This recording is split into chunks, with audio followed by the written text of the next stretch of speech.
Hey, what's up, guys? On this episode of Muscle Minds, Dr. Scott and I are going to discuss the strategies that I've used in the last 6 months to bring up my back.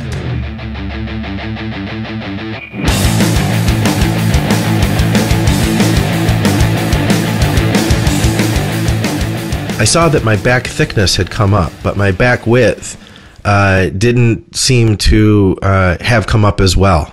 And I started talking with you. I started talking with Jordan Peters. We actually recorded a podcast about it. You had given me some suggestions. And since then, I've thought about those suggestions. It's taken me a long time. And maybe about 6 months ago, I feel like I really, truly started embracing a lot of the things. It took me a long time to transition into it. I slowly started making the transition back then, 2017. But I'd say by about like 6 months ago, I made like the full Scott Stevenson transformation. I became willing to change my split. You took the blue pill, is what you're saying. I did. And for the last 2 years, I've been following some suggestions that you had given me. In the last 6 months, everything has really started to come together. And that's what I wanted to talk about today. And I've been waiting for you because this has been cooking for a long time, man. So yeah. The number one issue I was having was my lats, my back seemed to pick up a decent amount of thickness, like through the rhomboids, through the lower back, but my width wasn't the same. And what I realized is that all the work I did, Scott, it was all going to those areas that were improving. And I couldn't activate like under the armpit. I don't know if you remember what you had told me, but one of the things you said is try to start, break this down. And if we can look at what I've done, maybe we can help some other people. The first thing you had said is try to start pre-exhausting the muscles that aren't working properly. Try to get them pre-activated. Do you remember the exercises you suggested I did?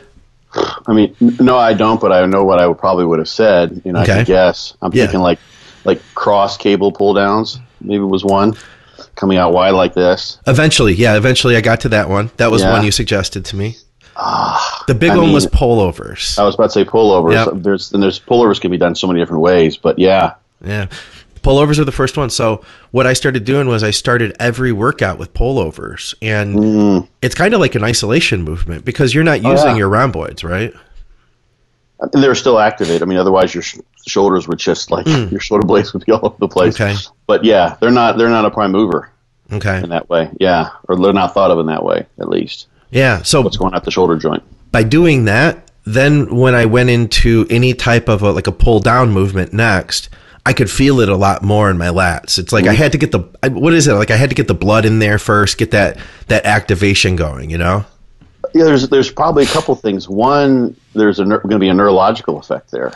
Yeah. So you've already brought your mind's attention to that muscle group, and you're focusing on the lats along the outer edges of the lats on those fibers. So you've already started off in that.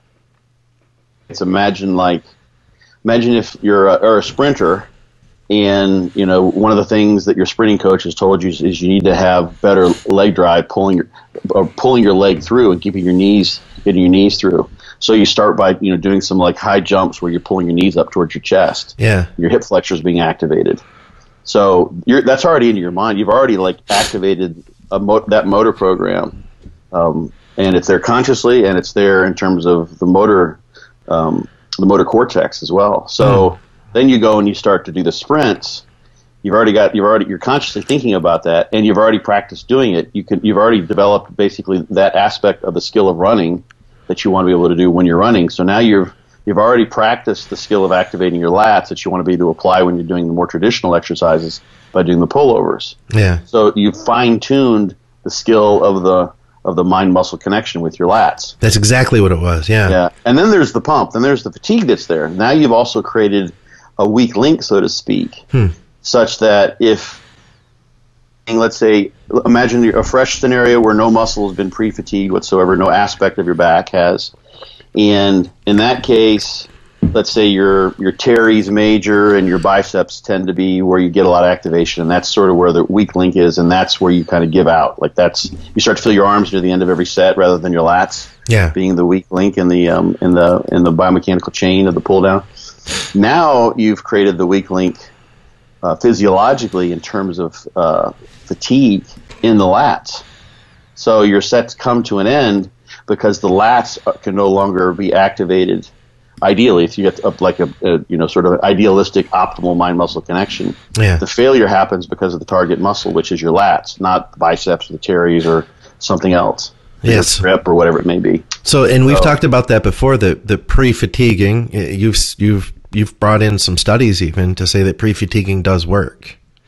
It's funny that the conclusions of those studies suggest that they don't think that it does, but they don't take into account that EMG it will go down because of this phenomenon known as muscle wisdom. So when a muscle is fatigued, the nervous system recognizes that, and it reduces the electrical activity to the muscle to match its contractile state. Okay. So you would expect, if you pre-fatigued a muscle, that the EMG to that muscle would be less, an integrated EMG signal if you measure it that way. Yeah. So when they do the test, pre-fatigue versus fresh, they would see, like, literally in the two studies I'm thinking of, they pre-fatigued the pecs and had the people do presses, and they saw the same integrated EMG over the course of the exercises in the pecs. They're like, oh, okay, well, then it didn't do anything. Yeah. There's no greater activation. It's like, well, if it were pre-fatigued, you're going to see less activation. That's normally what happens. So the fact that it's the same suggests there was an effect. You just aren't able to see it because you're not taking into account the normal neural impact of fatigue on activation. So anyway, that's the abbreviated version of that whole deal. Okay, and people can go back if we could. I can't remember what episode that was, but it was a good talk. Yeah. But yeah, so that made a big difference, and I have to preface everything we're talking about here first with that, because Scott, to me that was like almost like a physical therapy.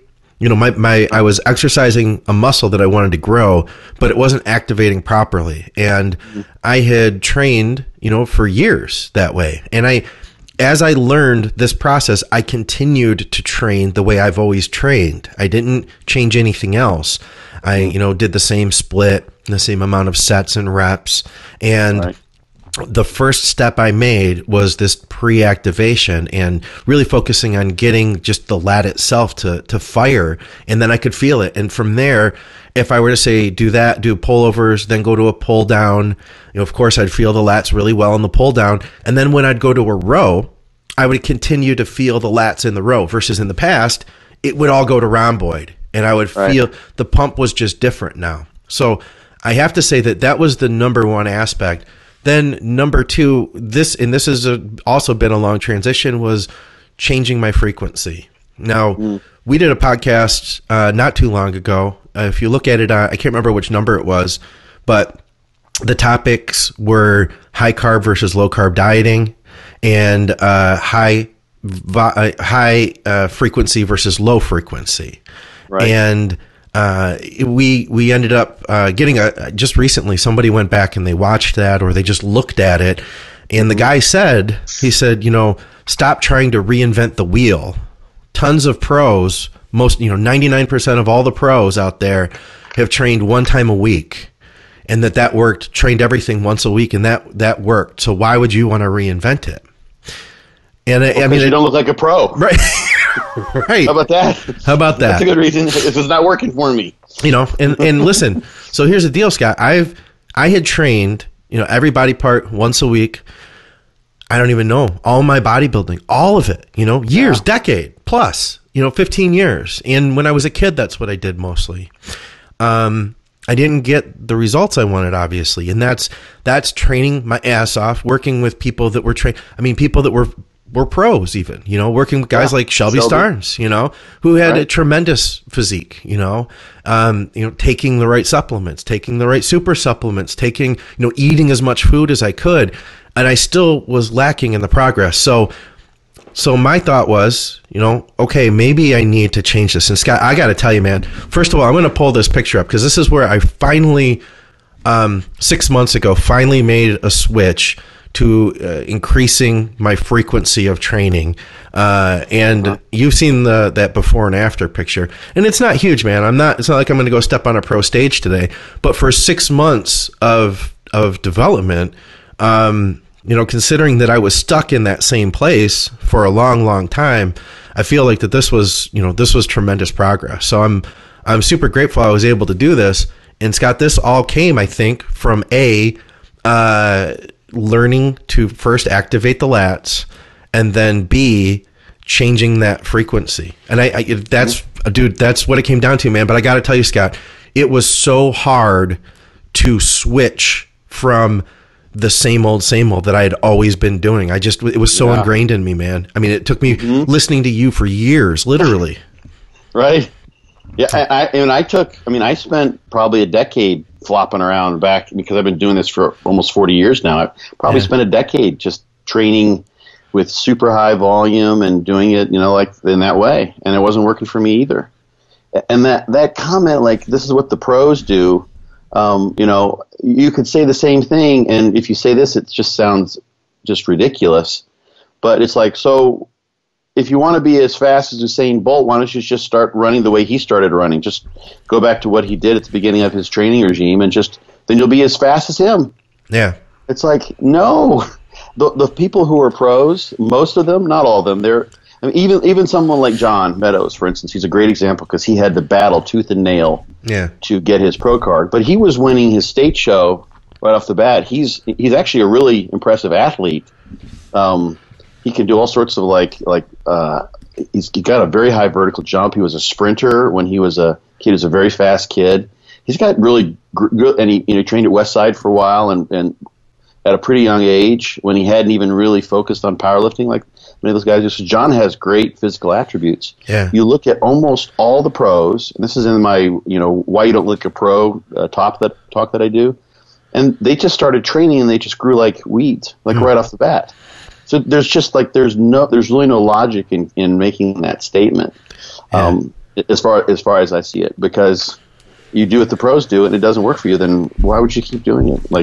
Well, it's funny too, because the more I've coached, I've had the opportunity to work with people that are very gifted genetically. The longer you've done it, the more good people come to you. And it's funny, man, because the best guys that I've worked with, it's like they're the people I've honestly had to do the least with, or have to figure the least amount out. Guys that just stay full no matter what you do, when you're dieting them down, guys that you just want them to grow muscle, you get them to grow muscle. There's no tricks or figuring it out, but they're the select few, man. It's the rest of us. It's the people like me, people like yourself that have had to really figure it out. And that's, to me, what bodybuilding is really about. So it was so hard. The first thing I did was out of necessity. I listened to you and Jordan about my chest training, because I realized, and I've talked about this on shows before, but a lot of people may not have heard it, dealing with bicep tendonitis, first two exercises I would do in the gym, bench pressing, I'd feel great. Yeah, I'd feel good. And then after that, it would just start nagging me, and I'd have to go lighter and lighter. And, I didn't get much out of it. So I thought, well, why don't I listen to what these guys say for chest? And I started training chest 2 times a week. And all I did was I'd come in, I'd do my 2 exercises, and then I'd cut it. That's it. A few days later, I'd come in, and guess what, Scott? I'd do those 2 exercises, and I was just as fresh as that first day. And I was using that same, this is the key, I think. I was able to bring that same level of intensity so that, if you go in and you do 4 or 5 exercises, the first 2, you're killing it. The last exercise, man, you're just trying to pump the blood, and it's bullshit, really, That's the concept of junk volume. Yeah. There's 2 aspects to that at least. Okay. One is that your training quality goes down. Yes. Just exactly like you're saying. You're no longer able to produce an optimal training stimulus. So what you're doing is suboptimal. And then 2, there is some dose response in terms of the extent to which you can turn on a hypertrophic adaptation. You can simply look at protein synthesis as kind of one aspect of that. Okay. And you do 3 sets, you'll get X amount. You do 5 sets, you get X amount. 6 sets, and 7 sets, that maybe where if you did repeated trials and tested the protein synthetic response, maybe 7 sets would be where you get the optimal or the maximal protein synthetic response. Yeah. If you follow that over the next few days after the training bout, and then you do 9 sets. This is hormetic stimulus. 9 sets, you actually turn on protein breakdown to such a large extent, and maybe your protein synthesis tapers off a little bit. And at some point in time, you've got such an increased protein breakdown and inflammatory response that just simply can't be countered by the protein synthetic response, that you end up producing a negative overall effect. Okay. Possibly. Yeah. Unless you follow that with an overreaching type of scenario, which I just was reading a study on, we can talk about. But so that's the idea, is like if you look over the course of a week, let's say you do 9 sets. Let's make it 15 sets. It seems a little more reasonable. 15 sets in a single workout. Okay. And you get your optimal protein synthetic response from, let's say, 6 sets. Okay. So the rest of those first 2 exercises, like you said, you're good to go. And then you start having junk volume in terms of training quality. Yeah. And you're also no longer turning on any more of a protein synthetic response overall. Huh. You're actually, let's say you just keep that, you've maxed that out, and it doesn't actually taper off the more volume add, but you're incurring more damage from which you have to recover. Yeah. So the balance of your ability to do that, and this comes from those studies we talked about on the podcast here, where when someone's starting off, at least at the beginning of a training program, they're getting really, really sore. If you look at the protein synthetic response and how that correlates with the eventual growth that someone has, there's no correlation whatsoever. Like, it's basically that's when you're getting really sore, you're getting this tremendous inflammatory response. And my take overall, looking at that whole phenomenon, is that basically you're just trying to recover from that singular bout. Yeah. But when you get a few weeks into your training program and then that repeated bout effect has taken hold, now the individual protein synthetic responses from your singular workouts are predictive of how much protein you accrue, how much growth you get over the course of several months. Wait, can you say that last part again? I feel like you lost me just a little bit. Yeah, so like I'll kind of re-summarize it. So at the beginning, you're getting really, really sore. Yeah. That's indicative of a lot of inflammatory response, and you're trying to just kind of playing catch up. Yeah. Until you start to adapt just to the novelty of the training stimulus, and you don't get quite as sore anymore. So when they measure the protein synthesis response to people, in individuals in a group that's being studied, and they correlate at like the first workout when people are getting sore, and there's tremendous variability there too. Yeah. That doesn't correlate with the eventual growth that they get. Okay, right. And you would expect, like, if you have a group of people and some have a tremendous protein synthetic response and some have a piddly one, the better the protein synthetic response you have, the more growth you're going to get. Sure. And that does hold true if you measure that like 2 or 3 weeks into, actually it was 3 weeks into the particular study I'm thinking of. At that point in time, you're not getting the crazy soreness that you get when you start a new program. Yeah. So you're not getting all that inflammation and that muscle breakdown from which you can recover. So the extent to which you turn on protein synthesis predicts how much you're going to actually grow. So if you're a responder, you get a good protein synthetic response. For each individual workout, that will accumulate workout by workout, step by step, week after week, month after month, until you'll end up with good growth. Yeah. If you don't turn on protein synthesis very well, for whatever reason, or the other processes involved with muscle growth, like satellite cell recruitment and some of those other things, then you're not going to have a good overall growth response adaptation. So back to the situation where you train once a week, 15 sets, and you train, let's say, 15 sets over the course of the week in 3 different workouts.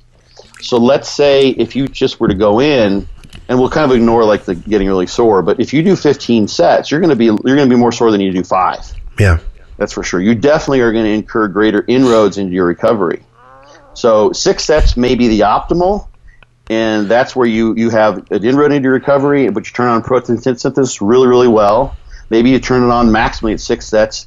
And even if you get it stays maximal at 9 sets or 12 sets or 15 sets. By the time you've done 15 sets, you've just destroyed yourself so much that a lot of your protein synthetic response is going towards just recovering from the muscle breakdown. Getting back to baseline. Gotcha. Getting back to baseline. So you got a maximal protein synthetic response, but you only got it one time a week. And a lot of that is lost to recovery. And these are people with average or maybe above or below average genetics. This doesn't go for pros. Right. They've got some other advantages.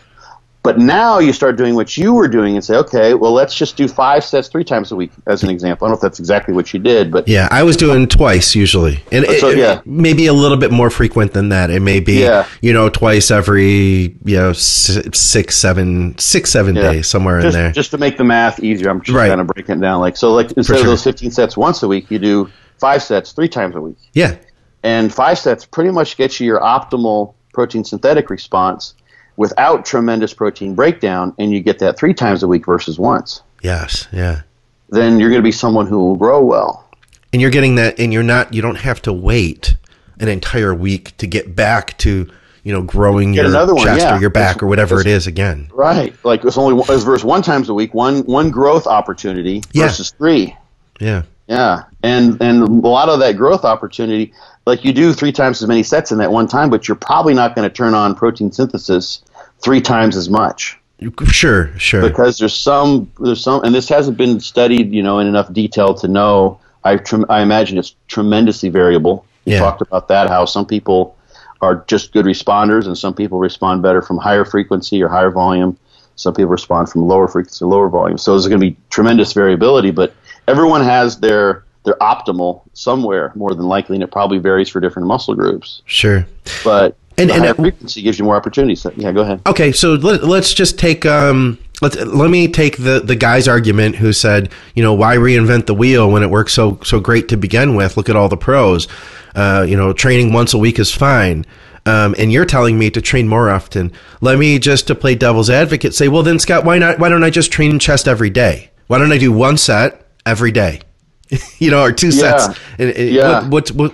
Why is that not a good idea, or is it? I know someone who did that. It's possible that would work. Just 1 set, one hard. Yeah. Okay. Yeah. If you can recover quick enough, fast enough. So that's where, and that's a hard thing to study for some. They've done studies where they've looked at like 1 versus 3 sets. Okay. And 1 doesn't do as well as 3, but that's in the context of only training like twice a week. Okay. So, and there is a I think it's called the Norwegian high frequency study where they train like 5 times a week, and I think they may have tried to replicate that. Okay. And that produced tremendous gains. Oh, really? And I haven't been able to find that to read it, but I think I have just the abstract, so I can't tell all the details of that. But that has been done, and that is one way to do things. In fact, if you look at the animal models of muscle growth that have produced muscle growth at a much faster rate and to a larger extent than what you see with resistance training, you do find that, those models are like basically all day long. Stimulus is applied. It's those compensatory hypertrophy models. Cut the soleus, watch the gastroc grow, or the overload, the stretch overload models with the quail where they hang the weights off their wing. That's an everyday deal. Yeah. But the model that's produced the most muscle growth of anything that I know of in the literature that I've seen was one that Jose Antonio did. And he did the stretch hypertrophy model, overload model, with these quail. But what he did is he also integrated the idea that you only grow when you recover. Yeah. So you have to, the stimulus has to be balanced, and actually balanced in a bit more to allow you to have the super compensatory effect that is adaptation. So if you just get back to your baseline and you train again, you're not making any progress. Yeah. You have to have enough time for that recovery to happen. So 1 set every day, for some people that might work. Yeah. It may not work for everyone else. There's a guy, I'll just mention it because it's been around on Facebook and Instagram, and it was shared a bunch of times. Callum at the Muscle Mentors is so it's CALUM, or maybe there's 2 L's _. The Muscle Mentors, I think, is his Instagram, something like that. You can find it pretty easily. I think you can search. Okay. He is he's actually a coach, and he was Joe Jeffries is his coach, and they did, after his show, they did fortitude training, tier 1, which basically is 1 or 2 sets each day, 3 times a week. Okay. For the major muscle groups, arms only really twice a week, and he put on 100 pounds in 6 months. No kidding. Yeah.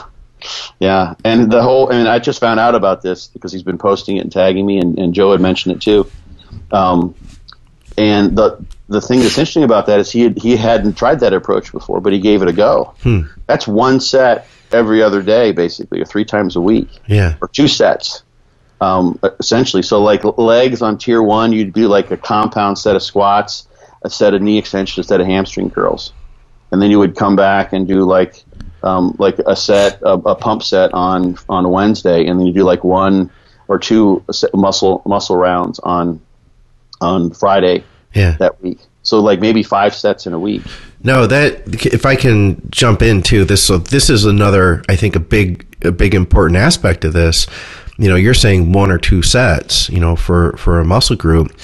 Now, a couple years ago, when I was doing a 2-hour back day, it was difficult for me to learn how to bring the intensity it took to create the stimulus necessary in my back through 1 set or 2 sets. And that in itself was another aspect, because, and it wasn't something where I think, like I've heard with DC, you limit how many sets you have, and then you may have some shitty workouts at first. I've seen people have, you know, not as good of workouts, but then over time you start saying, well, I only have this 1 set or these 2 sets. And then you get more out of it. With the way I worked it was I intuitively started reducing sets. I've done this long enough to know when the muscles had enough. And I started out with my normal volume, which was, you know, 2 exercises each time I trained chest, for instance, or back. I'll take back because, you know, that's what I was working. That's what we're talking about today. I initially just split the volume up and did 2 exercises one day, 3 exercises the other, and I did, you know, 4 sets per exercise.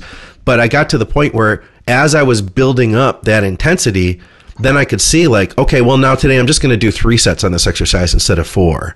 And then eventually it was like, well, I think that I could get away with just 2 because this was pretty brutal, you know? And then now I do 1 to 2 sets, but that's another thing that it's been the last 2 years of, so the last 6 months I think have been the really most successful point where I made this before and after comparison, but it's really been a culmination of learning. That was another aspect. I had to learn that over this, and it took a long time. I couldn't just flip a switch and be like, okay, now I just do 1 to 2 sets. Right. Yeah. See, the thing that, like, one thing that's coming into my head is, like, if you look, muscle is such a tremendously plastic, adaptable tissue. So you see these kinds of stimuli like the compensatory hypertrophy or the stretch overload models. And those are like all day long affairs in animals, and it can grow in that way. And human muscle seems to be able to as well. I always, since I found this study, I just find it's so useful in these institutes to talk about the study where they did a tendon transfer in people who had Achilles tendon ruptures. Okay. And they took the flexor hallucis longus, which is it flexes the big toe on the foot. Okay. So they just took that tendon and they attached it to the heel bone, the calcaneus, in place of the Achilles. And in this particular study, they just used MRI to measure the cross-section area of that muscle and compared it in the operated leg to the control leg, the leg that hadn't had an injury. And I think the highest they found was that in one person, the size of that muscle compared to the contralateral limb was 103% greater. Okay. It was twice as big. That's tremendous. And that's be like a bodybuilder with twice as much muscle mass than he would have otherwise, which is incredible. And this was like a year or 2 after that. So muscle can grow from that all day long type of situation. But we can't do that in the gym. You can't go and train your whole body like 8 hours a day every day because your nervous system would poop. Right. And then you get sick, and your endocrine and immune system be out, and it's just not feasible whatsoever from a physiological perspective. Yeah.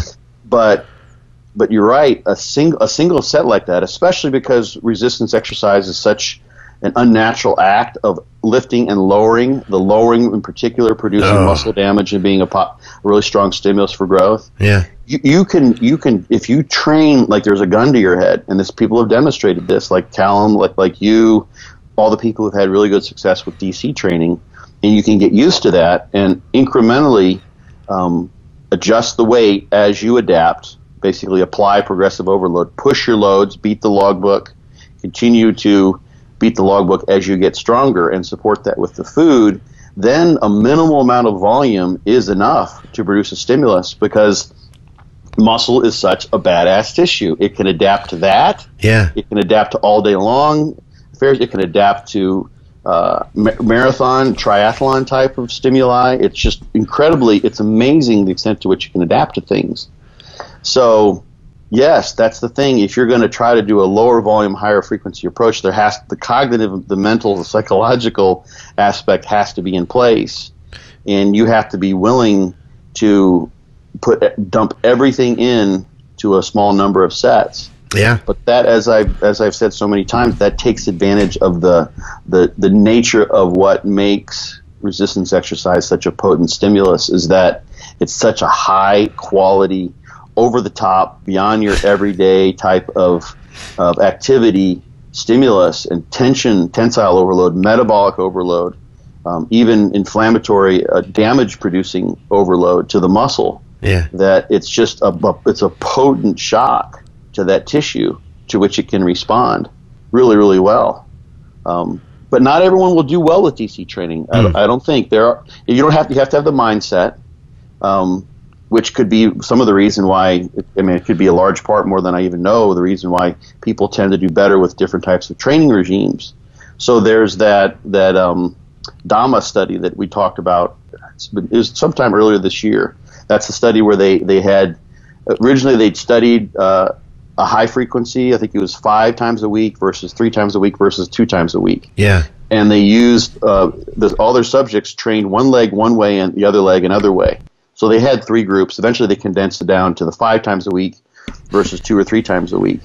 And when they looked across the initial study and they compared the averages, 5 versus 2 versus 3, there was no difference in muscle growth. It was like, so the frequency didn't matter. They also had greater volume because every workout was the same. So 5 workouts of the same number of sets is a greater volume as well. Sure. But when they went back and looked at their data thereafter, and we put these plots up on the podcast, there were people who just grew really well in the leg that was trained 5 times a week versus the leg that was trained 2 or 3 times a week. Then there were people who didn't grow for shit, regardless of whether it was 5 or 2 or 3 times a week. And then there are some people who grew really well from the higher frequency and not so well from the lower frequency, and some people grew really well from the lower frequency and not so well from the higher frequency. So there was basically sort of 4 categories you could if you want to sort of break it up into 4 categories. There were the good growers, right? The high responders. That's what pros would probably be. They grew from any of the approaches that they tested there. Right. There were the not so good responders, or close to. There were some that were quote unquote non-responders, at least in terms of resistance training. Okay. And then there were some who did better with a higher frequency, and some who did better with a lower frequency, and then who were some who did better with low frequency versus high frequency. Okay. So, and there's all sorts of things in between, really. So it's really quite a spectrum. But here's the thing. So. And I don't know, they probably could have done some RPE, some subjective measurements, but those are all difficult as well. But some of that could be, let's say someone is just an absolute animal. Yeah. Like they train as hard as anyone on the face of the planet ever has. And you have them try to do that 5 times a week. Yeah. Well, that'd be just too much for them. That would literally be over. They might backslide. But if you have them do 2 or 3 times a week, they grow better. That would be more so in the case for those people, a function of how hard they train and matching their training efforts, training quote unquote intensity, with the proper amount of volume and frequency such that recovery is adequate given how hard they train. Yeah. It's not that for them, you might be able to take their muscle, and if you just use E-stim or some sort of neutral stimulus, that they would grow better from a higher frequency versus a lower frequency.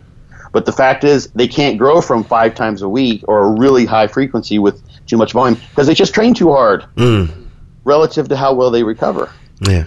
So there's that. So some people won't do well with, some people have to train with higher volume because they simply can't get the stimulus, they can't get the number of quote-unquote effective reps. Right, and that's where I was in the past. Yeah, and you learned how to get more effective reps, more high-quality effective reps. So that's kind of, when people talk about like it's the last 5 reps of a set, that's something like that's sort of the generic term you see that's put out very often.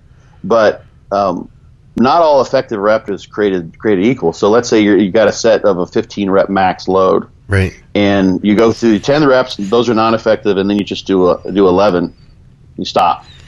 So let's say you did 5 sets of 11 reps with a 15 rep max load. Yep. So you got 1 effective rep in each of those sets. Right. And now compare that with like doing just like 1 set where you actually go to failure. Huh. Some people would probably do better with the former versus the latter. Okay, yeah. Because for them, what they actually do for a true 15 rep max is there is no way, shape, or form, no matter how many guns you put to their head, no matter how many fires you put to their butt, they're not going to get any more reps because that's just incredible effort, and they're going to keep on doing that week after week after week after week. So 1 set's all they can get away with. That makes sense. And still recover. Whereas other people, like they're just not gonna train beyond like what is probably an 11 rep set with a 15 rep max. That's as hard as they want to go. Yeah. Like when it starts to get hard, those are the people you see the rep speed never changes. Right. Maybe there's one like I'm done. When it slows down at all, they just finish. Yeah. So they're gonna accumulate effective reps with a higher volume strategy. And for some people who have good genetics, that could work phenomenally well. So there's just all sorts of factors that go into doing what you finally did for yourself and say, you know what, this isn't working as well as I think it should. Yeah. I'm going to change strategies and go for higher quality, higher effort, lower and for volume, me, it's made a big difference. It's been a huge difference. So, I mean, just to kind of sum up, the number one was, and somebody just posted a question on here, saying ever experience next to no mind muscle connection, haven't received a pump in my biceps for years and years. I mean, we could make a whole topic of that in itself, but I mean, realistically, that's in part what we talked about at the beginning. He might not have caught that. We'll put this up, it'll be over at the YouTube page and on Advices Radio, but I was experiencing, I didn't get a pump and I didn't feel the connection. I didn't feel the fibers contracting, out in my outer lat. But it wasn't until, I actually was able to, what I call physical therapy, figuring out how to get those fibers to activate that. And that's what I think I've kind of come to the conclusion, Scott. I've looked at all the body parts I've had, and I look at people I've worked with that in some cases, a weak muscle group. A lot of times, like when I was younger, initially you'd say, well, this guy has a good back and this guy has good legs. And then you think, well, why doesn't the other guy have good legs? Well, it's genetics. And then that's what it is. That's all it is. Some of us have leg genetics, some of us don't. But what I found in my own muscles, and like I said, with people that I've worked with, that it's the muscles that you can contract the best that tend to grow better. And then I found that if I can't get a muscle to grow, there's a chance I don't have that mind muscle connection. And I feel like, would you agree that that's the foundation, is getting that mind muscle connection to work in order to get a weaker muscle to grow? Yeah, you're with you for a second. You're back now. Okay. And some of that's genetic. I mean, the fact that you are able to connect with those muscles from the get go. Is probably in part genetic. Thing from controversial topics like IQ, or various attributes of people's, at least their psychological makeup. Half of it's environmental and half of it's genetic. I would imagine like that there's going to be something about like for instance, I was a swimmer. Yeah. I started swimming, and my back is a good body part for me, and I always felt a good connection with my back, even though that's the one that so many people can't connect with. You can't see it contract. Right. Not paying attention. I've always had good connection there. Some of that probably is because just from the back involvement in swimming, and I just learned how to do that. My nervous system wired itself that way because I was exposed to that as a kid growing up. I bet. So yeah. So I that's my guess, at least. I've got to tell the story of my good friend who her dad started having her bench press when she was like 6, because she was a swimmer and a tennis player. and she just bench pressed just for a generic upper body strength exercise. Yeah. She had normal strength for an adult in pretty much all exercises. Even an incline or overhead press is normal, but her bench press was world class. Really? She could bench press 275 pounds, weighing like 150. Wow. Raw. Yeah. And that was at the time, like that would have set records in a lot of organizations. Some of the women have gotten really strong now, but she's totally clean and natural, the whole thing. It was just crazy. But she had really hardwired herself for flat bench press because she did it every day for a decade, all the way from age 6 through high school. Wow. So yes, some of that, comes with genetics. Some of it comes with your experience, the type of activities you do growing up. Like some of the best basketball players, for instance, come from inner cities where they just played basketball every single day. No wonder they got good at basketball. They were probably good athletes on top of having practiced it all the time. Yeah. So, but you're right. Like that is the being able to ensure that the muscle that you're trying to target during an exercise, that's the mind-muscle connection, is the one that is receiving the brunt of the stimulus. It's the one that's the weak link. It's the one that fatigues first. Right. It's the one that you're going to end up getting the good pump in. Right. Doing those things to make it the prime mover of the exercise, so to speak. Yeah. That's what bodybuilding is all about. It's completely the opposite of powerlifting, where you're trying to lift the heaviest weight you possibly can and spread it over as much muscle mass as possible. The more muscle you can engage, the more weight you can move. Right. So you don't care if it's, in the muscles of your palm, your forearm, your triceps, your shoulders, your anterior delts, pec major, minor, whatever, it doesn't matter. Yeah. The more weight you move, the better, because that's the whole idea. And there are obviously ways to do that, in terms of bench press and the technique you use for the big three, but you want to use as much mass as you can, whereas bodybuilding, it's just the opposite. Yeah. It's an intrinsically focused phenomenon where you're literally trying to just make the exercise as hard as you possibly can, which if you're doing that correctly, the more, like all other things being equal, if the more mind-muscle connection you have, the lower your performance would be. Yeah. So let's say you went from someone who just does an incline press like a power lifter, and they use anterior delts and triceps and pecs like pretty much all equally in a way that it's the most weight moved.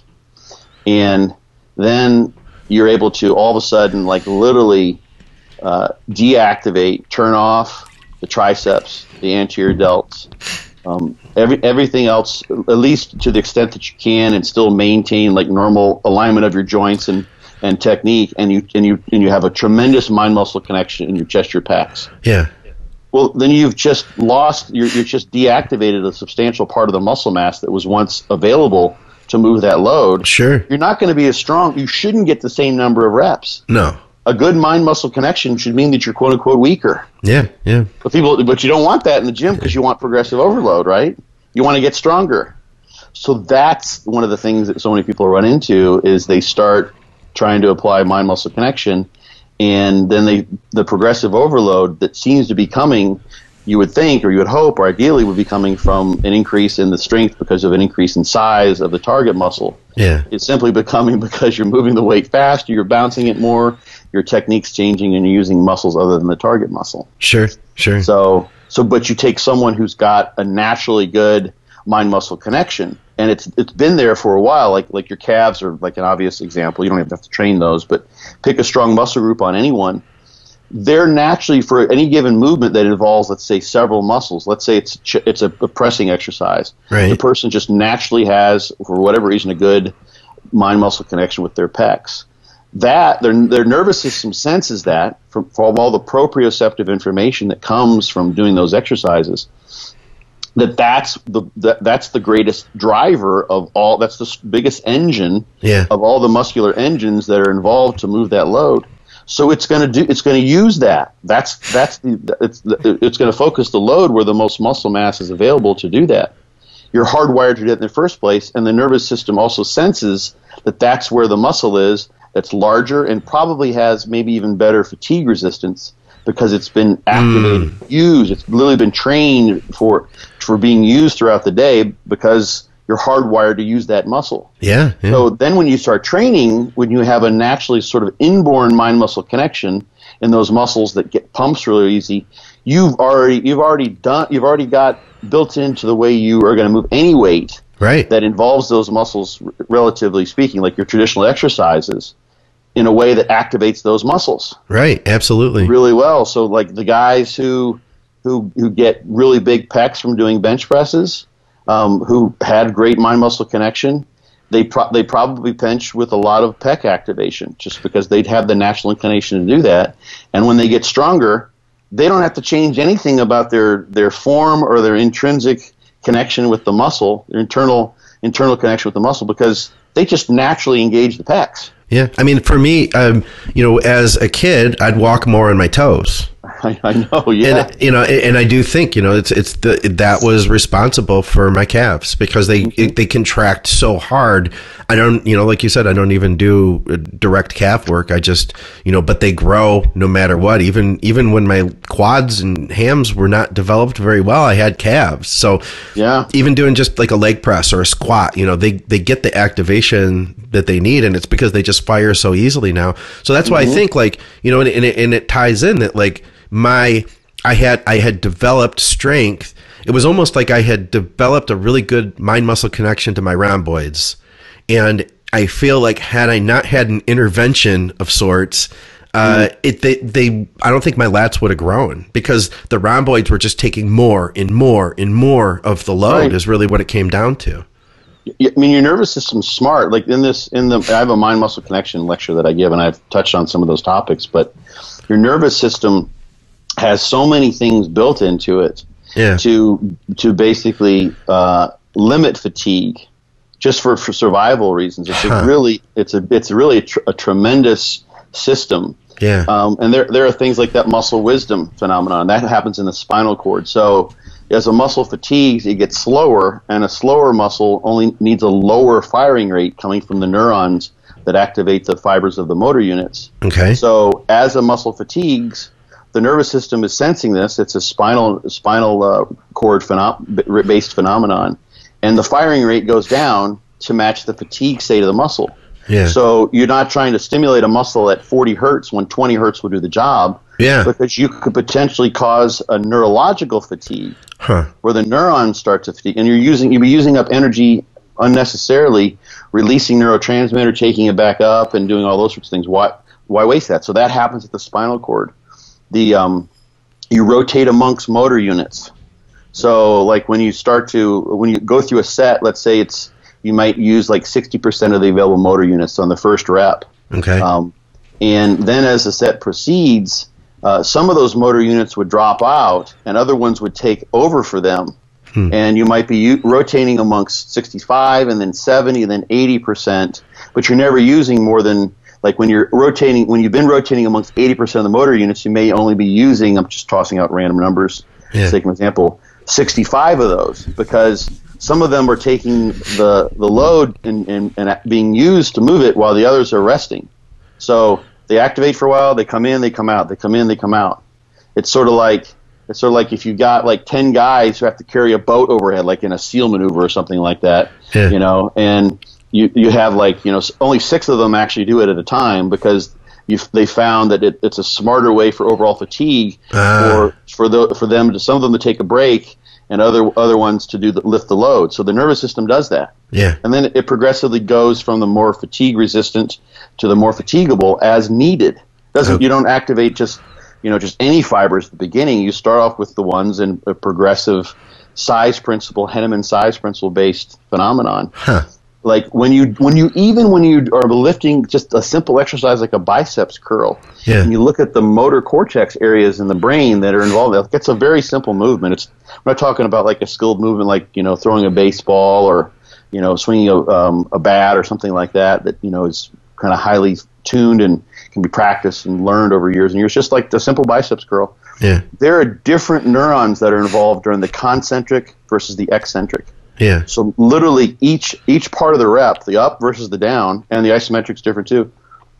You see different parts of the brain activated. So it's going like you've got concentric, eccentric, concentric, eccentric, concentric, eccentric. And when you're doing the concentric, you're moving along that Henneman size principle. Motor neurons are coming on and coming off. They're rotating amongst themselves. Yeah. There may be some reversal to some degree of the motor unit orderly size principle base activation. So during the eccentrics, you use different motor units than you use on the concentrics, because the nature of you have to use less muscle, or you couldn't actually lower it. Yeah.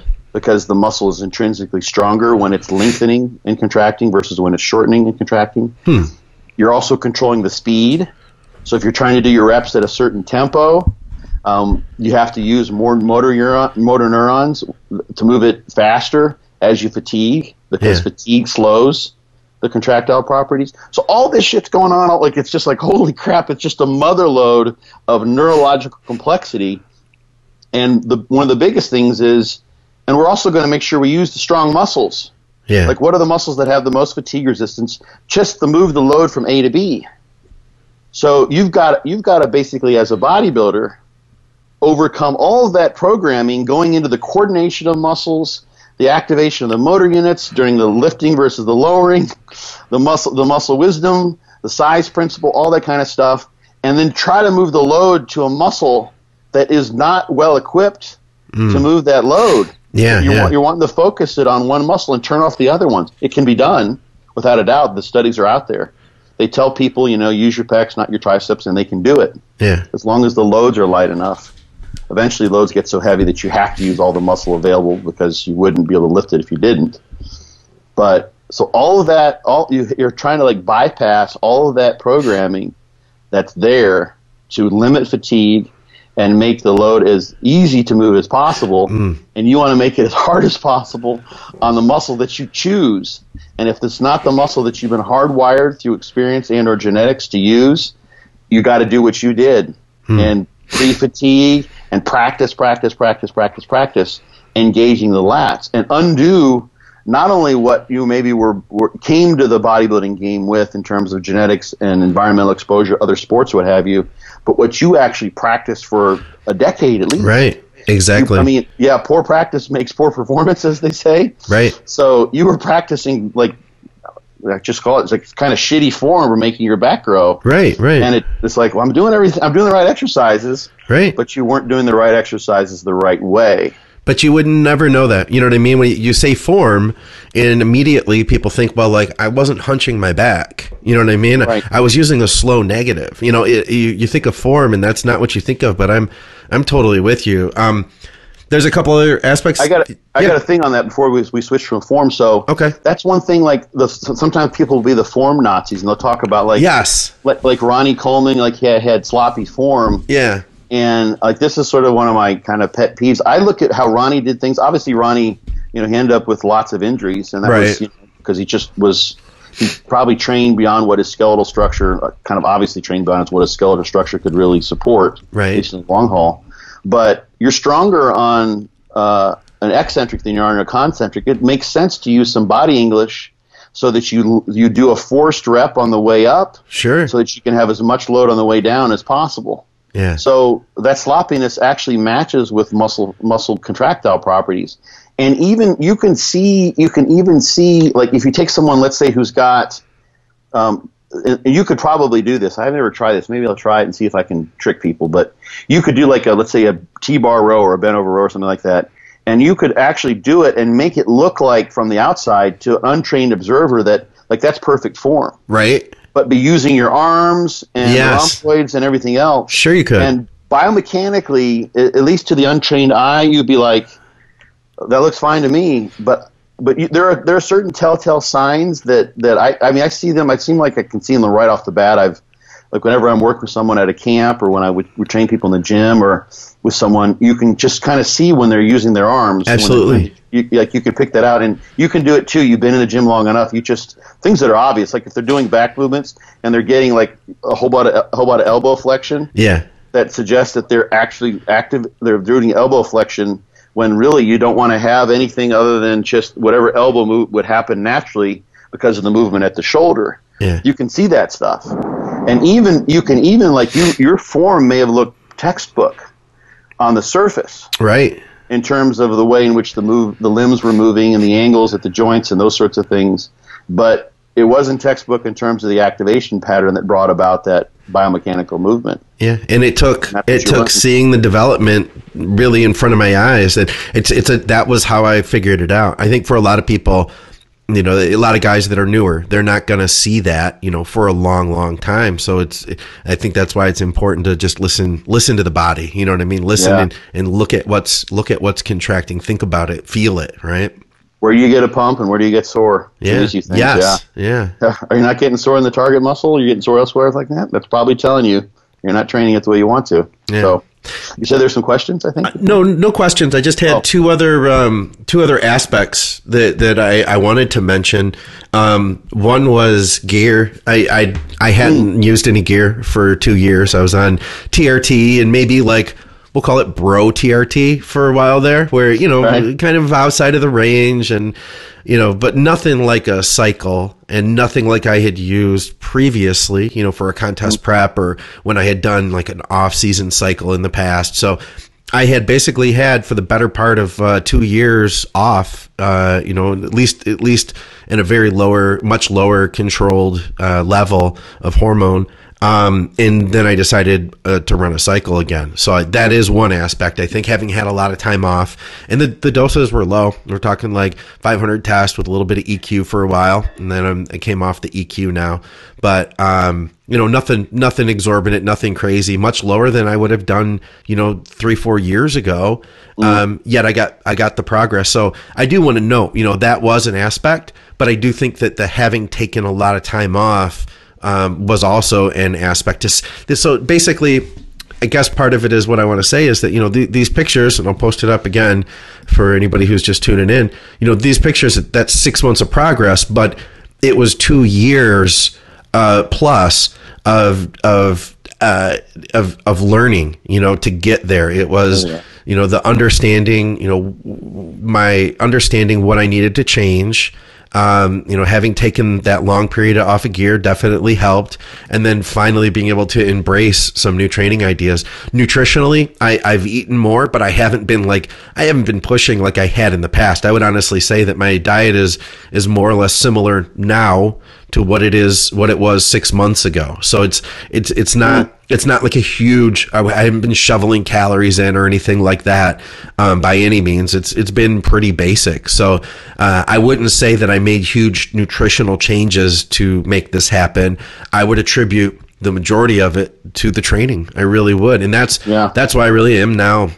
This last couple of years, I can say that I am such a believer in how important training is. I wasn't always that way, Scott. I wasn't. I felt that if you had the right nutrition and the right supplementation, that if you trained your ass off, no matter what you did, you're going to grow. So I probably would have told you, yeah, just train once a week. It works for everybody. Right. Well, here's the thing. I mean, if you, in the past, doing what you were doing in the past, you had been on similar doses and maybe even eating more food, and you didn't get the back growth that you now have. Right. So people will say, well, you know, the reason you grew is because the gear. You didn't eat a whole bunch more. You know, it was just the gear. Yeah. But if all other things being equal, you would have just returned to your previous state if the training was the same and the gear was the same and the eating was the same. But you didn't. Your growth took off in the trajectory that was dictated by your new training approach and your better mind-muscle connection. Yeah. And when you were able to grow, when you added the ingredients to grow, instead of, you know, being at the trajectory of, you know, going back to like your biggest back size that doesn't have good width. Yeah. This was it, Scott. I haven't shrunk. If anything, man, that 6 months ago was me. You know, that's where I was. So.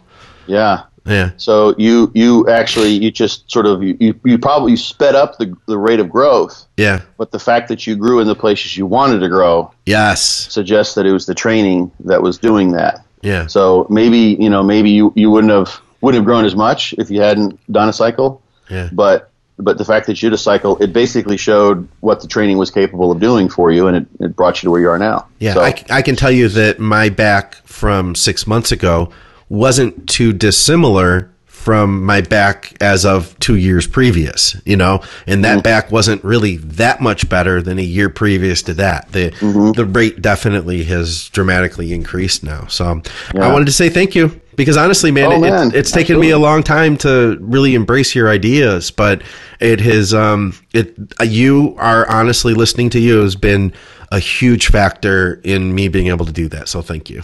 You're welcome, man. Absolutely. That's, you know, I'm just trying to pay as much forward as I can, or pay it back as much as I can. So you're one person I'm very glad I could help, Scott. Well, thank you.